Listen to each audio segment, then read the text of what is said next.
Good morning. We're coming up on mid-year election coming up in November. What does that do to the stock market after this whipsaw of a 2026? I'm going to hit that topic and a few others today, but I will remind you this is a financial education presentation. You must do your own due diligence on anything you hear in this presentation. More disclaimer information can be found on AnkerstarWealth.com, and the opinions expressed are mine and mine alone. It's been a crazy year, just like last year. So if we remember, let's revert back to last year. We had tariffs. The market sold off 15%.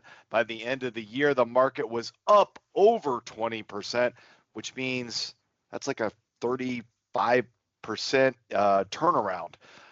And we need to be aware of that. So let's look at what this year has done so far. I'm just going to look at the S&P because I think that's a good overall index. Year to date, we can see, look at this, the little green line back to year to date. We're just barely above where we started. Wow. Back to the beginning. Do you feel better when the market goes down and then recovers, or would you rather the market go up and then come down? But either way, if you did not look at this and you hadn't looked at the market or the news for 4 months and you just turned aside and say, well, it's about break even. Okay, I can live with that, certainly when I've come out of this dip. Will this dip continue? A lot of this is based on this Iran situation that we have, this 2-week moratorium that'll end here, I don't even know, another week, negotiations. And just remember, it's all about negotiations. I'll just say overall geopolitical things, and I can cover this on another show. Geopolitical risks tend to be very temporary. There's a drop usually, and then a recovery shortly. So, and there's plenty of history to show that, and this one is no different. However, I do point out that if Iran got nuclear weapons, I think that geopolitical risk would have a long-term impact on the markets. So I do not hope that happens.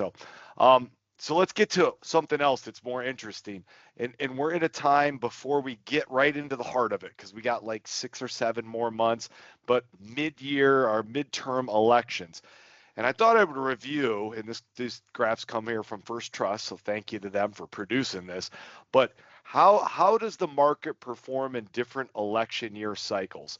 And I thought this graph was a really good one to look at. And I'm just going to hit some key numbers. First year, market returns 10.66%. Second year, which we're in right now, 7.3%. Third year, 18%. And fourth year, 10.8%. And that's like since 1928. So that's a pretty good sample size. So we're in that second year when the market tends to do the worst. However, what I wanted to look at very quickly is the big dips down and what that really involves. So the first big dip down was 2022, and that was caused by inflation. Lots of inflation after COVID, and and I'm not going to blame. The goal is not to blame certain presidents or anything like that, but a lot of stimulus forced into the economy, not enough goods to buy because the supply chain was disrupted. So you got too much money, not enough goods. You get inflation. That caused a big down year for both stocks and bonds. There was a tiny down year in 2018. I'm not going to focus on that, but let's go to the next one. The next one was the fourth year of the Bush presidency, 2008, and you had the great financial crisis. Once again, housing policies, loosened housing lending, that started in the 90s. Sounds like a good idea. Let everybody buy a house. Eventually, it turned into this debacle. Is that Bush's fault? Probably not. And then we get into these 4 years here that were down, or 3 of the 4 were down during the Bush term. And a lot of this was caused by the previous 3 years, the dot-com bubble. Everything was up so high, this was the natural downturn. And then go back to the next big downturn was in the 70s, inflation again.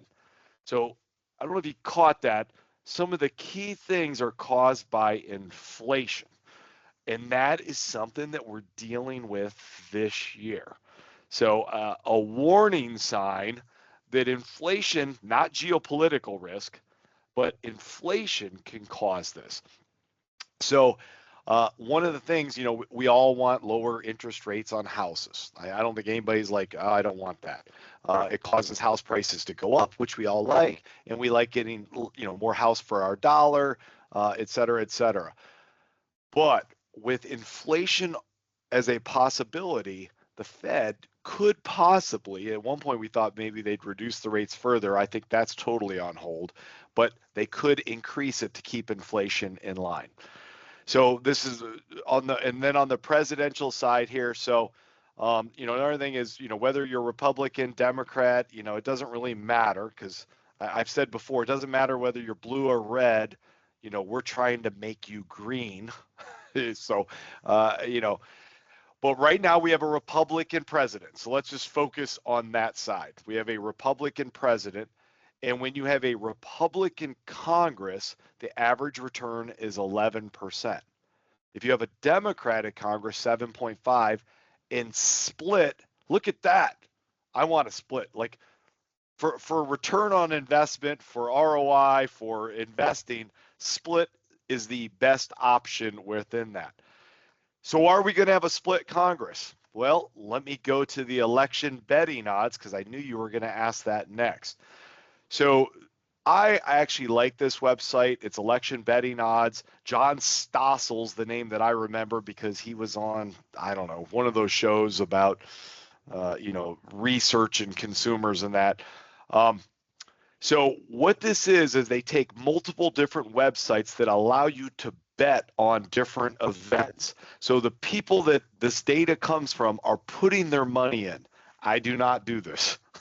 I'm not betting my money on this kind of stuff, but some people do. So people that bet money on things, they're confident of it. They may be overconfident, but this right here is the 2026 House control odds. You can see that when Trump got elected, it got close. Like, hey, maybe the Republicans will actually keep the House. And then since he's been president, it's dwindled. And now the bettors believe there's an 85% chance the Democrats will take control of the House coming in November. On the Senate, I'll pull up the Senate side, it's more 50-50. So you can see it's pretty close, and it's bounced around back and forth, and we'll see where all this goes.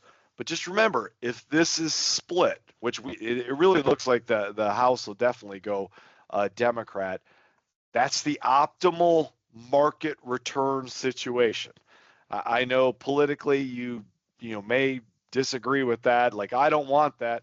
I know, but I'm talking finance today. Okay, and we will continue to watch this right up into the election. And if you look at this website, it's actually been pretty accurate as far as, predictions. And so guess what? People that put their money where their mouth is, they're generally pretty confident of it. So, okay. And then the last thing, I just thought this article, there was it was like a headline. Oh my gosh, Kevin Warsh, he's going to be the highest net worth Federal Reserve chair, assuming he's confirmed, that we've ever had. He's worth at least $100 million. Now, I know $100 million, probably every single person that's listening to this would be like, $100 million is more than I can even conceive. It is for me too. I'm nowhere close to that. But I'll throw out there, but there's billionaires out there, Elon Musk and Bill Gates and Warren Buffett, and these people that have billions and billions and billions of dollars. So my view on Kevin Warsh having this much money, $100 million, it's a lot, but it's not close to the billions that people have. This is the person that will be in charge of the American, Fed, the interest rates, the inflation, the impacts. And guess what? I believe in aligned goals.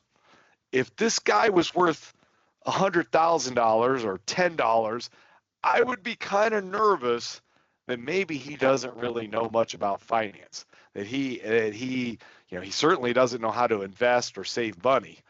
But since he's worth 100 million, that while the news media may say that's a bad thing, I actually say that's a good thing.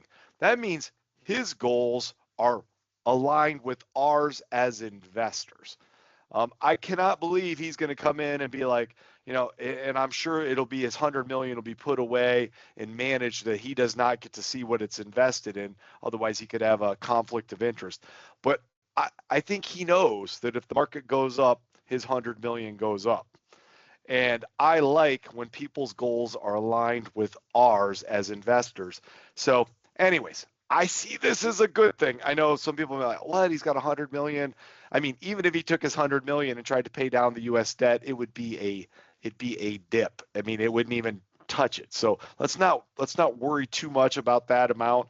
And I did not do a lot of research to see like where his money came from. I know this does include money held by his wife, and hey, she's into it as well. Maybe she'll be like, yeah, hey, come on, Kevin, let's make sure this market goes up.